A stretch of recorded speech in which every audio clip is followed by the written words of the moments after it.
Welcome back to the Garden with Joe and Holly radio show. It's time for your garden questions and our garden answers. By the way, miss any of those coupon codes or want to find out more about those companies that are supporting the program financially, you can certainly go to our parent website, thewisconsinvegetablegardener.com, and click on the Season 9 tab at the top of the page.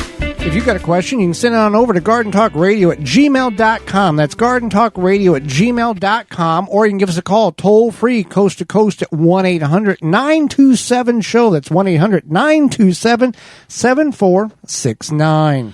So, question. Yes?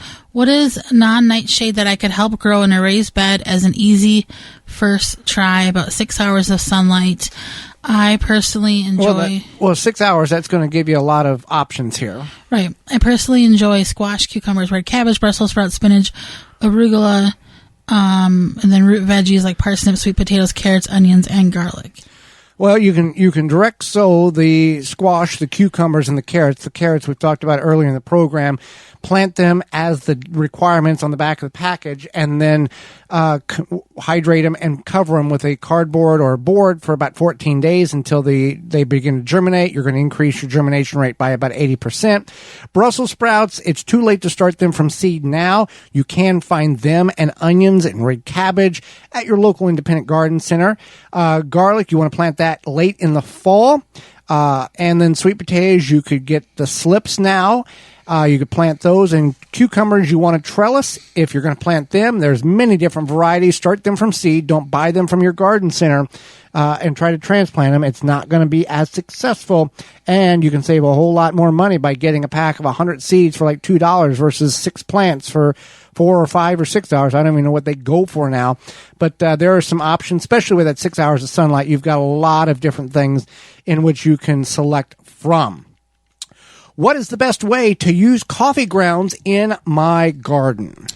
Just add them to the soil. You don't have to do anything fancy with them. You want to mix them in. You want to mix them in, right. So Yep. by adding them to the soil. Why mix them in? Because otherwise they'll just create this weird layer of coffee grounds. Well, you're going to create... They'll dry out and right. it'll be like a crust. A crust. And then the coffee grounds, they'll have minimal nutrient value.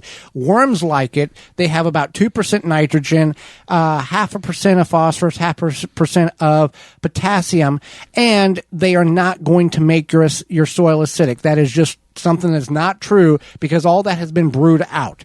And you want to mix it in because if you just throw it on top, yes, it's going to be organic matter, but the nitrogen will evaporate into the atmosphere and you'll lose that nitrogen, which is the element in which allows your plants to be green.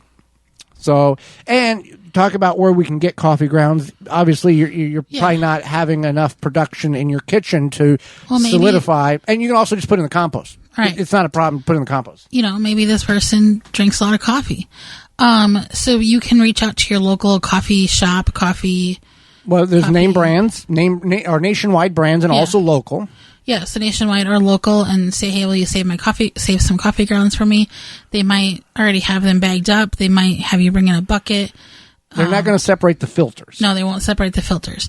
But those biodegrade fairly quickly. They're very thin materials. So all you would do is just give whoever a call and then go from there. So how much would you apply to a certain area? Let's just take a 10-foot or a 4-foot by 10-foot area, 40 square foot bed.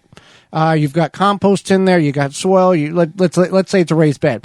A 5-gallon bucket is not going to overdo it. As long as you work it in, spade it in, till it in, whatever you want to do, you're not going to, over nutrify the soil by a 5-gallon bucket of coffee grounds.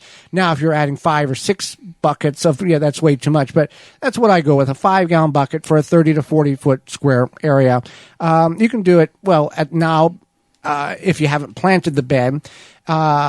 And then the rest of the year, you can work it into your compost pile, no more than 10% of the overall volume. It's a good generic rule of thumb to follow when doing that. Is there a set size for the time to pick your zucchini? That's really up to you. Most people say about 6 to 8 inches. What you would see in the grocery store. Right, you see in the grocery store, right? sometimes zucchini hide, and all of a sudden you end up with this massive monster that they're using zucchini. at the NBA or MBL game down the street. Is that the Major Baseball League? Major League Baseball. You said MLB. MLB, yeah. So you want about 6 to 8 inches is when it's going to have like the best flavor, not be too woody or tough. So that's what you want to go with. Now, if like you said, if it gets too big, it's going to get woody and the seeds are going to be inedible. It's not a bad thing to harvest these on the smaller size. The more frequently you harvest them, the more frequent the plant is going to put on. If it's using all of its energy and you're focusing on one zucchini, you're not going to get many zucchinis in order to harvest. And there's a couple of different. There's Black Beauty, there's Crookneck, there's a couple of different varieties in which you can get. So at your discretion, pick your size, but the smaller the size, you don't have the seeds to deal with. That works really well. Stir fry, and some people will just cut them in chips and eat them raw like that. Yeah, or you can roast them. They don't take long to cook. Well, you don't like fried zucchini. I grew up in a world where, like, breaded and fried. Yeah. You rolled it. I don't really like a lot of fried anything. Well, Mom would fix it, and it would cut them in chips. And roll it in egg, roll it in cornbread, and then fried in a skillet until it browned on both sides. And then it was, yeah. Absolutely not. No go? No. Okay.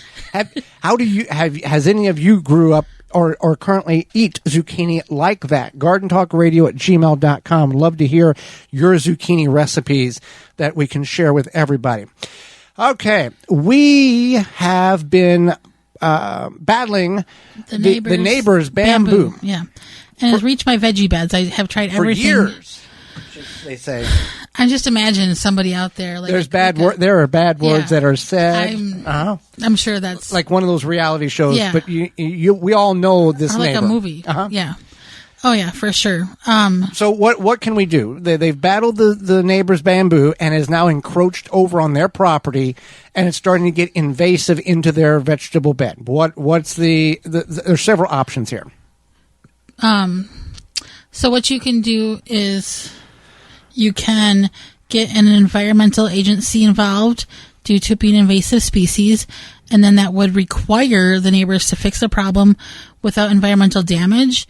Otherwise, people have done things from like spending thousands on barriers, leaving their property, to have these things installed. So I think the best thing would be to start with getting the environmental agent, because clearly the communication has broke down, and they don't care. Now, I have a friend, and his dad planted bamboo in their yard, and this is in Southern Illinois, so the winters get pretty cold. It didn't kill it, and it was there for years. And he called the biggest chemical companies in the country, and glyphosate, who these people are. And they said, well, we really don't have anything that would kill it. So I think, if I remember right, all he did, he kept digging it up, and it was years before it finally died out. Yeah, years. It's very aggressive.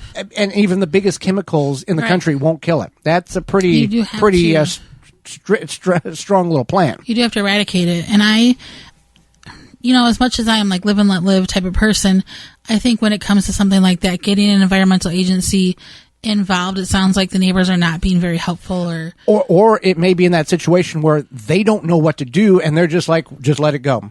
Right. We don't know. That's crazy.